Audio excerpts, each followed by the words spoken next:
Hi, my name is Laurie McNeil. I am a master wildfowl carver, and I choose loons as my specialty. I carve loons out of a single piece of tupelo, and then I paint them in oils.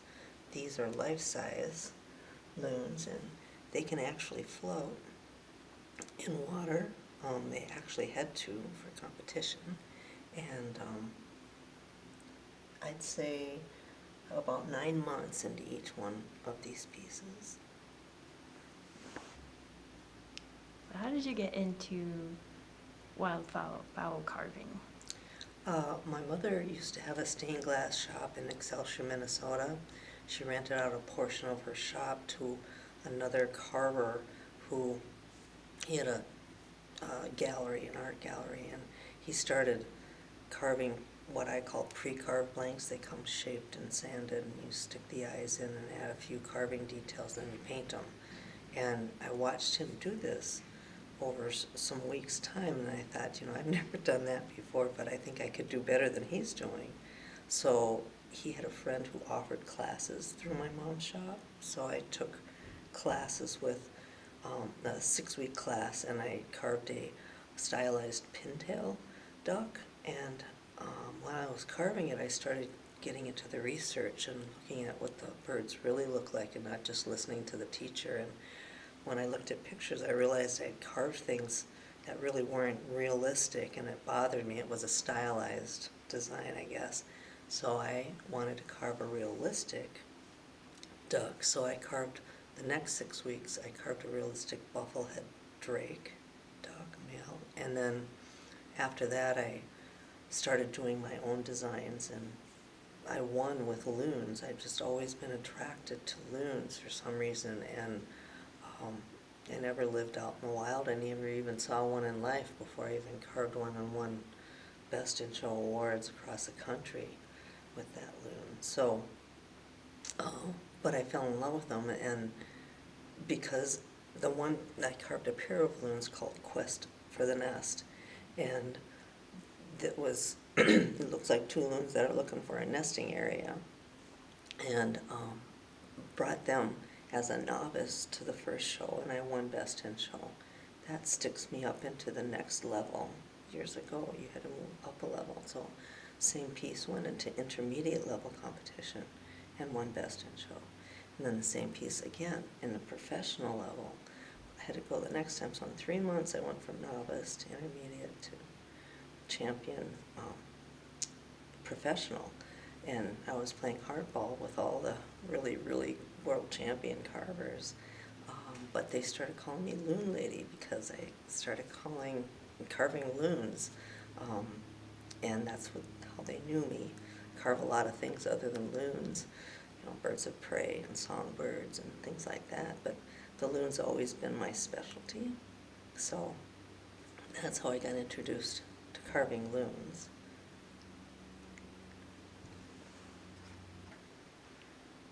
So you said that loons are your specialty, but do you have a personal connection to loons from growing up or being around them in your lifetime? When I was in my young 25, I moved up to Browerville, Minnesota, and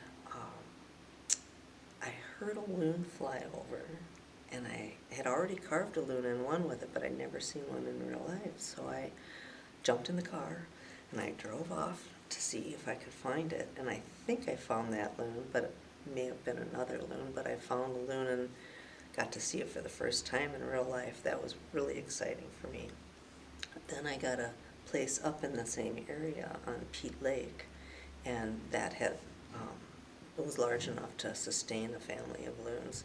So every year I was exposed to the loons and watching them grow up all summer long, waiting for ice to go out. And the call of the loon is just something that's so special, and it's eerie, and it's hunting, and it's just so unique. It's used in so many films where it shouldn't be, but that's because it evokes something inside of us. And I'm sure that the Native Americans have sitting in the campsite last night, listening to the loons, thinking, long before all of this was here, there were Indians camping here. Makes you wonder, what were they thinking when they heard the call or the serenade? I heard at least 10 loons calling last night. So that's what inspires me, is seeing them and having these here to show others what up close, what does a loon look like. A lot of people will never get that close, and if they try, they shouldn't. It's bad for the loons, and it upsets them, stresses them out. Leave them alone. They'll do good for you at night and with their little chicks. Yeah, how did you capture that lifelike essence of the loons in the carvings and the chicks too that are tucked under the wings? You capture so much of what you see on the lake, what you can see up close. That's true, especially if you have a camera, you can zoom in to see what's going on, or binoculars. I start out with a clay model and all the reference photos that I have. Of course, the measurements that I've taken over the years, and the specimens that Carol Henderson would provide for me. So having the exact measurements is very important, like the distance between the eyes and the length of the bill from the back of the hinge to the tip of the bill. The eyes are 14 millimeters. The distance between the back of the hinge to the tip of the bill is 114 millimeters. It can be 118 millimeters too. It just depends. Most loons run about 18 inches from the breast to the tip of the tail. And so, knowing these measurements, I create a clay model, and then I can create my pattern from that clay model. I have a special method of creating the pattern off of that clay model, so that's exact when I cut it out on the bandsaw from a single piece of wood. In fact, I have a 17-inch deep throat bandsaw, grizzly bandsaw, that lets me do these large pieces like this out of a single piece of wood. I don't like to use glue. I've seen decoys and old pieces, even decorative carvings like these, that were glued up pieces of tupelo, that the lamination separated and the birds fell apart, or the seam showed. And I've had these glass eyes handmade 20 years ago out of Golden, Colorado. Robert Smith, he's no longer with us, he died, but I was glad I had my eyes made when I did, because I had enough made to last. It's kind of a signature for me to have these eyes. People want to buy them from me. I'm sorry. How did you get the iridescence to show with the painting of the loons? You could really see the green and the purple hues come through. Well, you start with the colors that you actually look at and see when the bird's in sunlight. A lot of times you won't see that iridescence because the feathers are truly black, and it's only the refracted light that you're seeing in that iridescence. But it's always the same color in the same places if you really look close. Kind of a bluish purple on the crest, and then kind of a royal blue down along the white neckline there. So what I do is I get those colors in as a base coat, as a supporting color, and then there's a special, what they call, it's refracting powders that refracts the light. That's exactly the same as I purple and green and blue, and just very small amounts. And what that does is give you that iridescence by doing the play on the light. Without using that iridescent powder is really a difficult thing to do. So you have to capture the color that you see in the light and incorporate it into the bird with the paint. So I have YouTube videos that show how I do it, even wood ducks how I do it. So a lot of the time a lot of the reason this looks so soft is how much burning I did on those heads to make them really soft and break up that surface. Every stroke of the wood burning line, small little V's replicating those feathers and then putting lines in between for the barbs gives this soft look that also lends to the realism. And then, of course, a lot of times they have bright red eyes like your mount over there, but they're really more like this color eye. And that's why I had to have some specially handmade, because I couldn't find them in the right color. I've hand painted my own glass eyes from behind to get the right colors, but not for a loon. I was able to get these. But there are other challenging eye colors that you can't buy. So that's how the life is in the eye. And if you don't have a good eye, you're gonna have a dead looking bird. So that's the life comes in with the eye. Are the chicks' eyes hand painted as well, or are those? No, they're glass. They're dark brown eyes that I inserted. And because I don't like to use wood fill and glues, I devised a method to carve up into the head and slide that eye up and then drop it down so that there's actual wood holding those eyes and not wood fill, because that wood fill is going to come away one day and then the eyes are going to fall out, and I don't want my loons to not have eyes. Mm-hmm. Same thing with wood burning. I can't wood burn wood fill around those eyes the same way I would the wood burns. So, and it also doesn't accept the paint the same way. So I developed that method of inserting my eyes by sliding them up and dropping them down. And it used to take me a couple of days to do one eye when I first started, but now I can do them in 20 minutes, pretty fast. So that you were developing new methods to do the loon? Yeah, well, new methods to do any of my carvings, just because I wanted to carve out of a single piece of wood, no glued up anythings, no wood fill.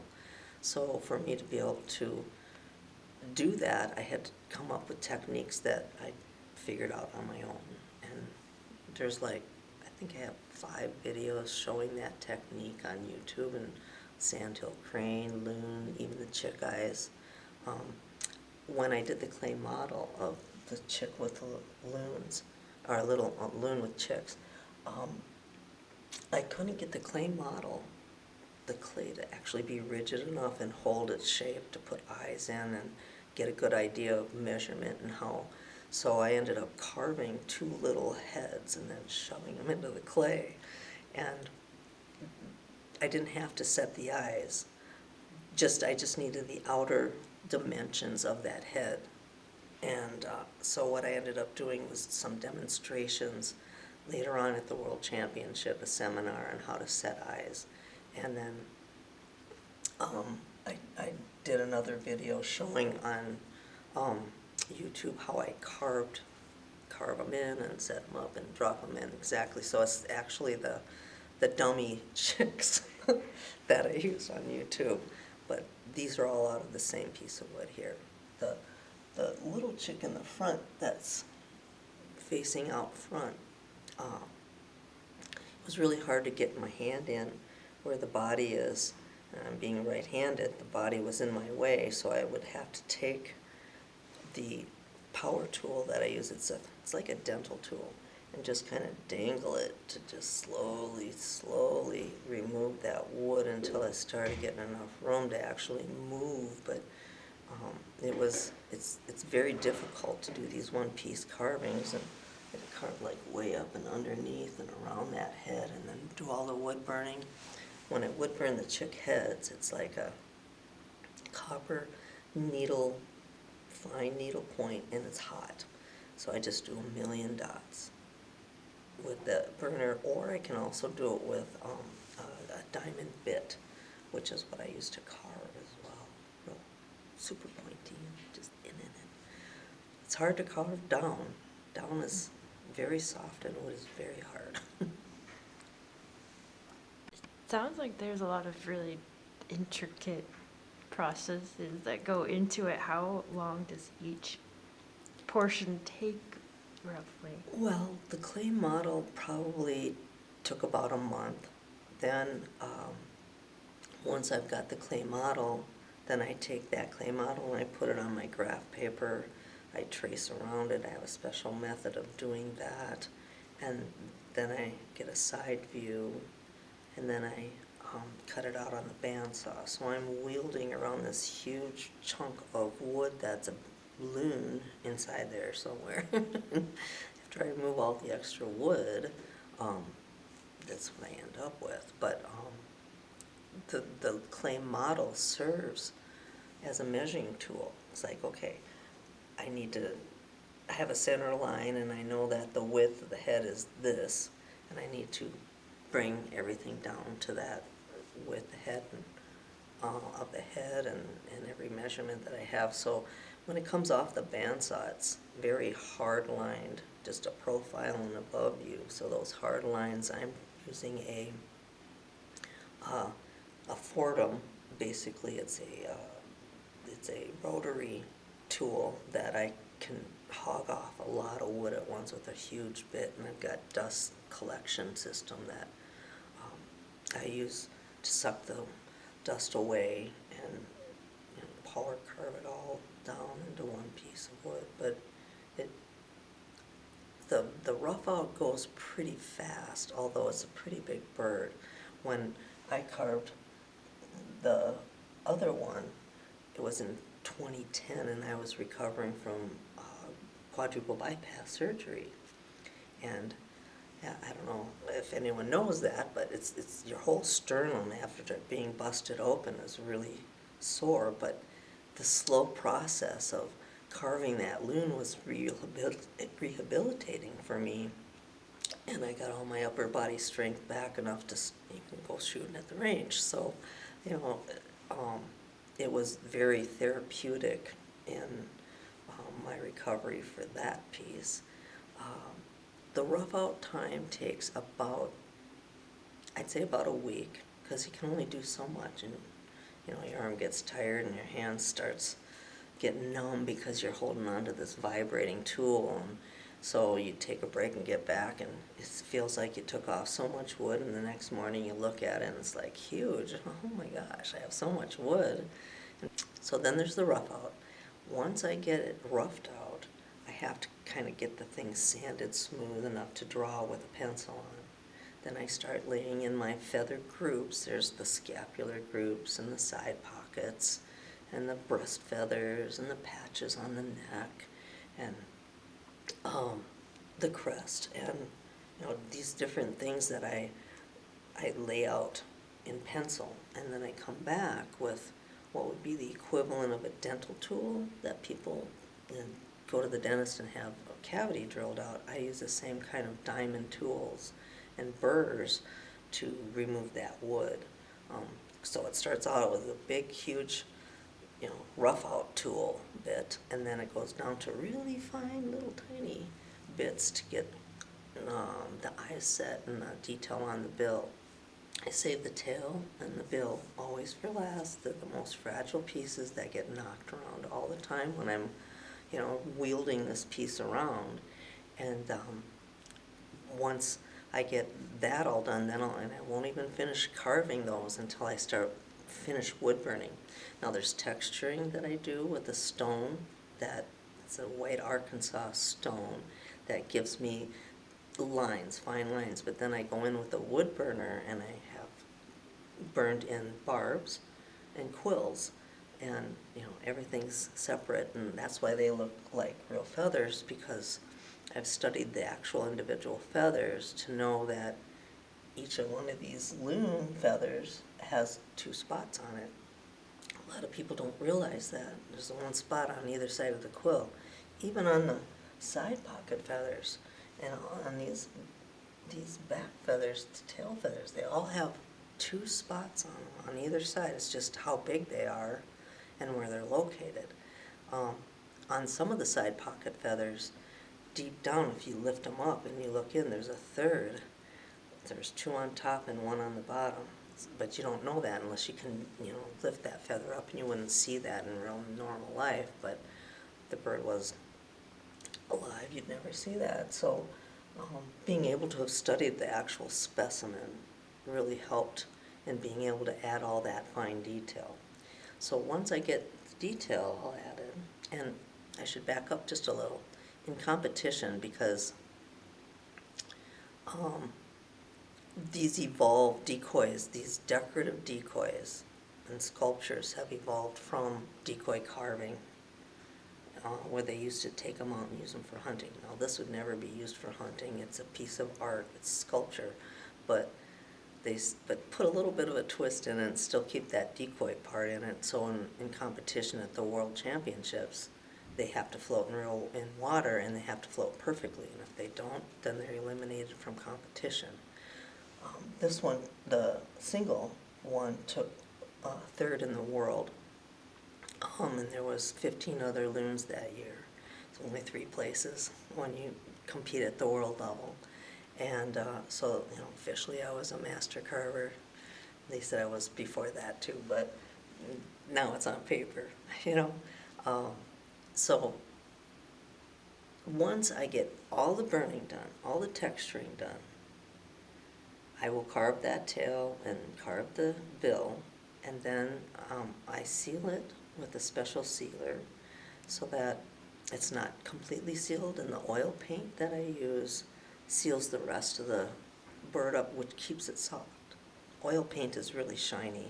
If you see a house painted in oil, it'd be kind of a shiny finish on it rather than a matte finish. So thin layers, several. There's probably 20 layers of white on those spots. Each spot 20 times. I had another world champion who carved me a flying loon. His name was Tan Brene. It was a necklace, small, and he had the wings out and feet hanging, trailing behind. And he presented it to me as a gift because I'd helped him and his wife when they didn't have medical insurance with an auction. So to thank me, when I went to the World Championships, Tan Brene had me come to his room, and they presented me with this little loon, and he says, I have never carved a loon before, he's Cajun, and I will never carve another one again. He said, a lot of good friends. Those are the ones who named me Loon Lady. But, to have somebody from Louisiana go to the trouble of studying a loon so that they could paint one, and it was perfect. He's a 7-time world champion. And presented to me was a really special thing. I should have worn it. Painting takes a few weeks. The entire project of the loon with chicks was 9 months of carving, painting, and then about 3 months of compiling I had about 800 photos that I'd taken of all the way, along the way, the steps, which is why the book has step-by-step how I did it. Again, from the clay model, shows you everything I did, all the bits, all the everythings that I've used to carve these, and then how it did in competition. I'd like to see wildfowl carving last forever. I'd like to see new people get into it. I just got a new contract at the World Championships last month for another book on becoming a master carver and how wildfowl carver. And I had another master carver ask me to write the foreword for his book that he's putting out. So it's a real close-knit community. We're all friends, and we all compete against. I always like to say, I don't compete against my friends, I compete with them, and we take turns winning. So Us, it's really when people get to step in here and see the carvings in person that they're like, oh wow, because people may have seen the pictures, but when they see them in real life, and again, it is different to see them in real life. Picture can never really do it justice, even with macro photography. The magnificence of walking around some of these pieces that we saw at the World Championships this year was breathtaking. I mean, we're not biased, but these are the best birds Thank right you here. so much. I appreciate that. And they are my favorites. I do have another piece that I did. It was with a single adult and 2 juvenile loons, probably 12 weeks old, 15 weeks old. And I called it hide and seek. And one of them's looking up at the parent, seeking food, and the other one's laying down on the water like they hide, like they do. So I called that piece hide and seek. And it's a miniature piece, carve out a single piece of wood, and the water is all carved out of wood. Last question would be, you described the therapeutic process of building one of these at that time for you, and what it was like to bring people into what it's like to see a loon up close, but is there a certain feeling or response you like to evoke or would hope to evoke from someone who sees your carving in person? I would hope that in being able to see the loon as close as you can, and it's sitting still. It looks alive, but it's not moving. I know that a taxidermy mount like you have over there can do the same thing, but what I'd like to do is pass on the information that I learned in the visual sense to these people who are viewing it, and hopefully that's going to evoke in them the same thing that's been evoked in myself, in knowing the loon and seeing it in the real life and loving it for everything that it is. It's important.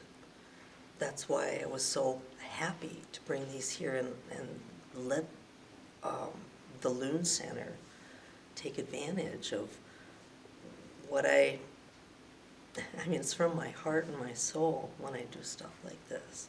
And I don't think anyone else can do this, not like I did it. Somebody else can carve loons, and they do a really good job too, maybe. But they won't do it the way I do it, and they can't because it's a one-of-a-kind thing.